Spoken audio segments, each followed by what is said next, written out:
निकालेंगे यूहन्ना रचित सुसमाचार उसका 5 बाब, 6 बाब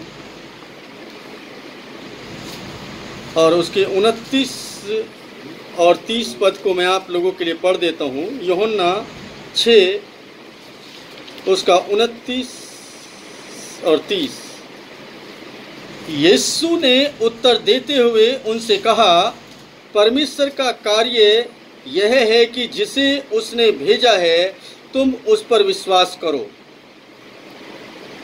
ये 29वां पद है। अगर मैं इसके 28वें पद को और पढ़ लूं, पहले तो वहां पर एक सवाल है।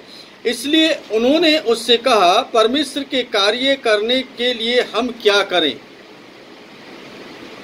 यानी कि हमें यीशु मसीह बता रहे हैं कि हमें क्या कार्य करना चाहिए, हम कौन सा कार्य कर रहे हैं या क्या कार्य हमें करना है। हम बहुत सारे लोगों को सुनते हैं कि मैं परमेश्वर की सेवा कर रहा हूं। क्या कर रहा हूं मैं? सेवा। अब सेवा का मतलब क्या है? मुझे सेवा का मतलब कुछ और समझ आता है और बहुत सारे लोगों को कुछ और समझ में आता है। बाइबल स्पष्ट बताती है कि जो कार्य प्रभु यीशु मसीह ने किए उन कार्यों का वर्णन करना ये हमारा प्रचार कार्य है। लेकिन अगर हमें परमेश्वर का कार्य करना है तो हमें करना क्या होगा? जो कुछ यीशु ने कहा उसको अमल में लेकर के आना। आप देखें, इस समाज के अंदर एक बात सीखने के लिए मिलेगी आपको, और वो क्या है कि आओ प्रभु यीशु मसीह तुम्हें चंगा कर देगा। मुझे लगता है शायद इसके अलावा कोई सब्जेक्ट नहीं है किसी के पास। किसी भी पासवान के पास कोई सब्जेक्ट नजर नहीं आता।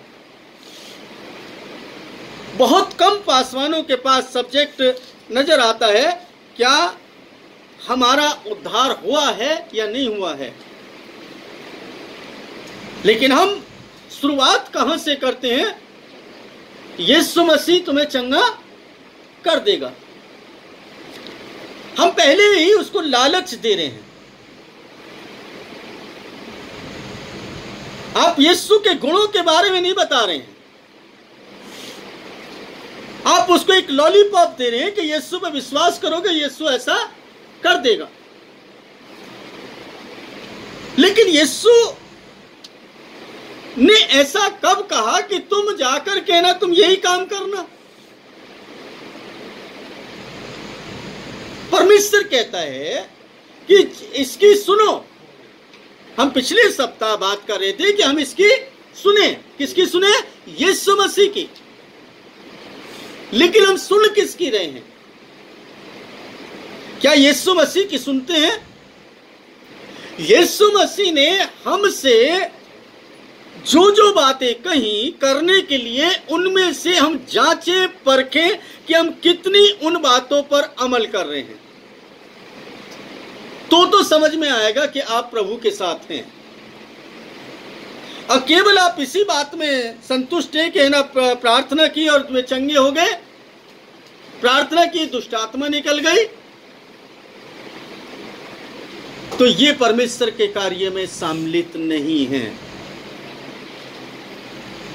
परमेश्वर के कार्य में सम्मिलित ये है कि आप और मैं यीशु ने जो कहा उसको अमल में लेकर के आए, उसके अनुसार जीवन को व्यतीत करें। उसने कहा तो अपने सारे दिल, सारी जान, सारी अक्ल और सारी ताकत से अपने खुदावंद खुदा से मोहब्बत रख। उसने उसके साथ ये भी कहा, तू दूसरी आज्ञा में जो बोला, अपने मानिंद अपने पड़ोसी से भी मोहब्बत रख। ये तो आज्ञा है। अब वो कहता है कि तुम्हें तुम तो जगत के क्या हो, नमक हो, नमक। यदि नमक का स्वाद बिगड़ जाए तो उसे किससे नमकीन किया जाएगा? फेंकने के अलावा किसी काम का नहीं है। लेकिन हम क्या कर रहे हैं? हम अपनी नमकीनी को खो रहे हैं। जब आप यीशु की बातों को सुनने लगते हैं, यीशु के नाम का अनुसरण करने लगते हैं, यीशु के इच्छा के अनुसार जीवन को व्यतीत करने लगते हैं, तो चिन्ह और चमत्कार तो अपने आप आ जाती हैं। आपको करने की जरूरत नहीं पड़ती, ध्यान रखें। आपको उनको मांगने की भी आवश्यकता नहीं पड़ेगी, ऑटोमेटिक आपके पास। मैं आपको उसी समय का एक वाक्य बताता हूं। यीशु मसीह उससे पहले क्या आना कह रहे हैं, क्योंकि उससे पहले उसने 5000 लोगों को रोटी और मछली खिलाई थी। इस घटना से पहले 5000 लोगों को रोटी और मछली खिलाई थी, और वो भीड़ जो थी उसके पीछे थी। तो मैंने वहां पर उस बात को मैं पढ़ लेता हूं। उन्होंने उसको झील के दूसरी ओर पाया और उससे कहा, रब्बी तू यहाँ कब आया? यीशु ने उत्तर देते हुए कहा, मैं तुमसे सच सच कहता हूँ, तुम मुझे इसलिए नहीं ढूंढते कि तुमने चिन्ह देखे, परंतु इसलिए कि तुमने रोटियां खाई और तृप्त हुए। बहुत सारे लोग तो केवल इसीलिए आते हैं यीशु के पास, मैं चंगा हो जाऊं। वो रोटी के लिए आए, आज चंगाई के लिए आ रहे हैं। बस दुष्ट आत्मा से छुटकारे के लिए आ रहे हैं। आपकी आत्मा का उद्धार हुआ या नहीं हुआ उससे कोई मतलब नहीं है। आप स्वर्ग जाएंगे या नहीं जाएंगे उससे कोई मतलब नहीं रह गया है। बस हमें तो केवल एक ही बात से मतलब रह गया है, ओ हम तो चंगाई की सभा करेंगे, हम तो चंगाई की प्रार्थना करेंगे और लोग चंगे हो जाएंगे। देखो प्रभु का कितना काम हो रहा है। शैतान बड़ा खुश है इस बात से। आपको बता दूं, शैतान बहुत खुश है इन दिनों। उससे ज्यादा खुश कोई नजर नहीं आता, क्योंकि उसकी इच्छा के अनुसार काम हो रहा है। उसकी इच्छा के अनुसार काम हो रहा है। लोग होठों से तो मेरा आदर करते हैं, परंतु इनका मन जो है मुझसे दूर रहता है। मन के अंदर नहीं है, वो होठों पर है। रात दिन प्रभु प्रभु तो है, लेकिन वो अंदर काम नहीं कर रहा है। अगर अंदर काम करने लगा ना तो व्यक्तित्व को बदल देगा वो। हम चंगाई की बात कर लेते हैं, बस चंगाई मिलेगी। अरे चंगाई तो वैसे ही मिल जाएगी। उसको बता तो दो कि यीशु के ऊपर भरोसा करके देखो भाई, तुम्हारी आत्मा बच जाएगी। यीशु आया किस लिए? यीशु आया किस लिए? उद्धार करने के लिए। यीशु का आगमन आया क्या किस लिए हुआ? किस लिए हुआ? चंगाई देने के लिए। बस खाली चंगाई देने के लिए हुआ यीशु का आगमन।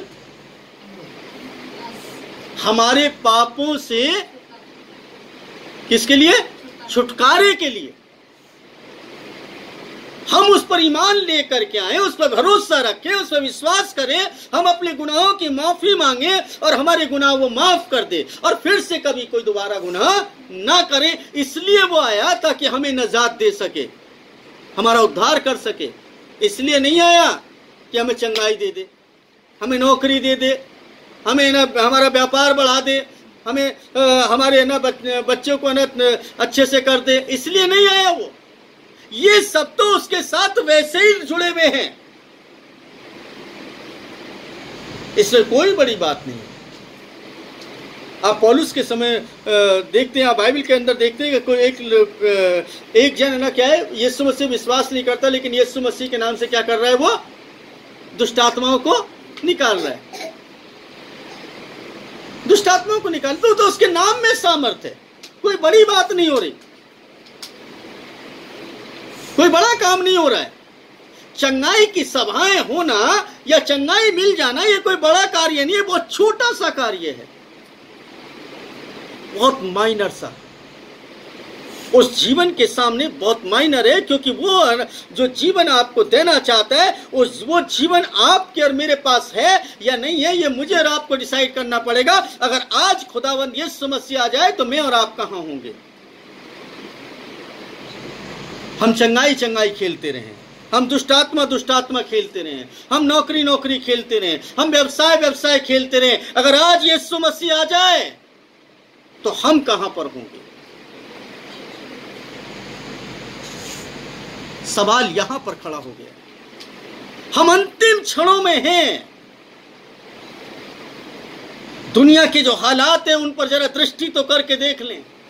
दुनिया के जो हालात हो रहे हैं उस पर जरा नजर दौड़ा करके तो देख लें कि क्या कुछ होता जा रहा है, क्या घटनाएं घटित हो रही हैं पूरे विश्व के अंदर।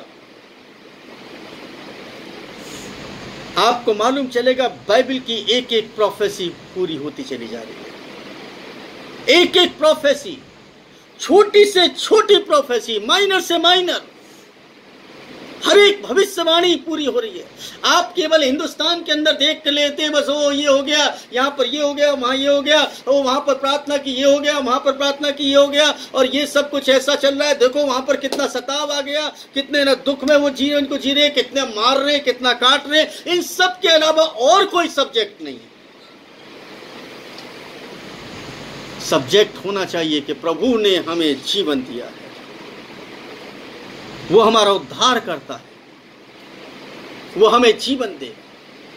हम अपने दुखों से छुटकारा पाना चाहते हैं, हम अपनी बीमारियों से छुटकारा पाना चाहते हैं, हम अपने तमाम मुश्किलों से छुटकारा पाना चाहते हैं, हम अपनी गरीबी से छुटकारा पाना चाहते हैं, सब बातों से तो छुटकारा पाना चाहते हैं। लेकिन क्या कभी हम ऐसी दुआ करते हैं कि तू हमें ऐसी तौफीक दे, ऐसा ना ऐसे ना सामर्थ्य को हमें दे ताकि हम उनका सामना कर सकें? क्योंकि बाइबल कहती है शैतान का सामना करो तो शैतान तुम्हारे सामने से भाग निकलेगा। अगर आप गरीबी की हालत है तो शैतान की तरफ से, बीमारी की हालत है तो शैतान की तरफ से है, अगर दुख की हालत है तो शैतान की तरफ से, क्लेश की हालत है तो शैतान की तरफ से है, अगर आर्थिक तंगी की हालत है तो शैतान की तरफ से। कोई भी पीड़ा है, कोई भी बीमारी है, कोई भी चिंता है, क्लेश है, उलझने हैं, मुसीबतें हैं, ये सब शैतान की तरफ से। अगर शैतान की तरफ से हैं तो आपको खड़ा होना पड़ेगा सामने। सामना कौन करेगा? सामना कौन करेगा? युद्ध कौन लड़ेगा? युद्ध तो हमें लड़ना पड़ेगा। युद्ध किसका है? हमारा युद्ध है। किसके द्वारा लड़ेंगे? अपनी ताकत से बहुत कोशिश कर ली, वो अपनी ताकत से बहुत कोशिश कर ली कि है ना वो यरीहो नगर को जीत ले, नहीं जीत पाए, मिधानियों को जीत ले, नहीं जीत पाए। लेकिन जब परमेश्वर ने ना जितवाना चाहा तो परमेश्वर ने अद्भुत तरीके से उनको विजयी दिला दी। पता ही नहीं चलेगा कैसे हो गया। बड़ी कोशिश कर ली, वो गोलियत को देख रहे थे लेकिन गोलियत पर हावी होता जा रहा है, अकेला व्यक्ति पूरे पर ना हावी है। लेकिन जब परमेश्वर ने काम किया तो अद्भुत तरीके से किया, और उसने ऐसा किया कि ना सब कुछ बदल दिया। अजीजों, मैं और आप हैं कहां पर? मेरा और आपका चुनाव है किस लिए? क्या इसलिए नहीं है कि परमेश्वर की आज्ञा का पालन करें? और परमेश्वर की आज्ञा क्या है? यीशु मसीह कहते हैं कि जिसे उसने भेजा है उस पर विश्वास करें, यही परमेश्वर का कार्य है। परमेश्वर का कार्य मतलब यही है कि जिसे उसने भेजा है अर्थात यीशु मसीह को, उस पर विश्वास करें। पिछले हफ्ते हम बात क्या कर रहे थे? इसकी सुनो, इसकी सुनो। हम किसकी सुन रहे हैं? दुनिया के लोगों की तो बहुत सुनते हैं, कभी प्रभु की भी सुन ले, प्रभु क्या कह रहा है। मैं इसलिए बार बार कहता हूं, आप ना रेमा में इसको पढ़ें तो आपसे बात करने लगेगा। आप जब तक इसको लागोस में पढ़ते रहेंगे, जब तक आप इसको हिस्ट्री के जैसे पढ़ते रहेंगे, आपको कोई लाभ नहीं। आपको 50 बार पढ़ ले, 100 बार पढ़ ले, 1000 बार पढ़ ले, एक ही चीज समझ में आएगी, दोबारा कोई दूसरी नहीं आएगी। क्योंकि जो आपके जहन के अंदर बैठ गया उसके अलावा कुछ दूसरी बात नहीं आएगी। दूसरा प्रकाशन नहीं आ सकता। प्रकाशन तब आएगा जब आप ये सोचेंगे ये परमेश्वर का वचन है, ये वाणी है उसकी, वो मुझसे बात करना चाहता है, मैं भी आज उससे बात करना चाहता हूं। और फिर देखिए ये बोलना शुरू कर देगा, इसका एक एक अल्फाज आपसे बात करने लगेगा, एक एक अल्फाज आपको ये बताएगा कि तुम्हें क्या करना चाहिए। अजीजों, इस बात को ध्यान में रखें कि परमेश्वर के वचन को जब जिस तरीके से हम पढ़ते हैं उस तरीके से शायद ना हमारा तरीका ना अच्छा ना हो।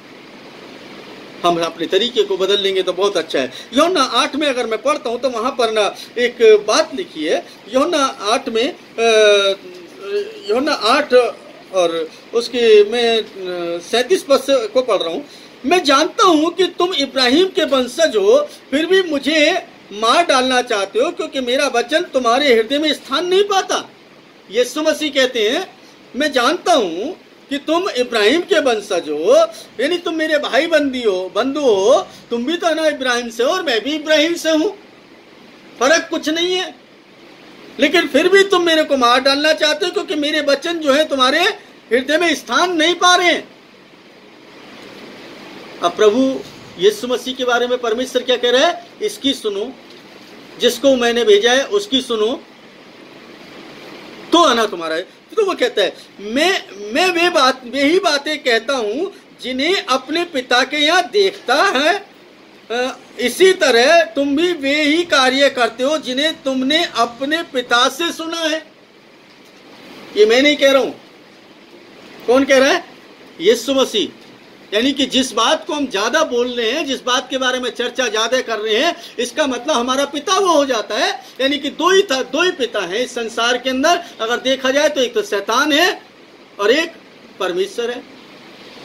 या तो हम परमेश्वर की वाणी को सुन रहे हैं या शैतान की वाणी को सुन रहे हैं। या तो परमेश्वर हम में काम कर रहा है या शैतान काम कर रहा है। अगर जब दोनों काम करने लगे तो हमारा जीवन जो है वो बिल्कुल व्यर्थ हो जाएगा। फिर हम लाख कोशिश कर लें कि हमारा घर बने तो नहीं बन पाएगा, मतलब हमारा आनंदित हो जाए। घर बनने से मतलब है जीवन आनंदित हो जाए, बिल्डिंग नहीं।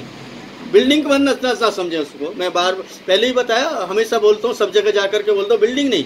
घर से मतलब है कि जो ना आपका आत्मिक जीवन है, आपका पारिवारिक जीवन है, आपका व्यवहारिक जीवन है, वो ना अच्छे से सुख समृद्धि के साथ व्यतीत हो पाए, वही घर बनना है। तो कहने का मतलब है कि तुम उससे हो जो जिसके तुम जो कार्य कर रहे हो, हमें मालूम चल रहा है कि तुम किससे हो, तुम्हारा पिता कौन है।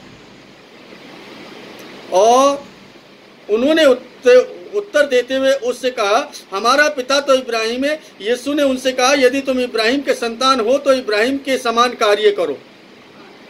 हालेलुया।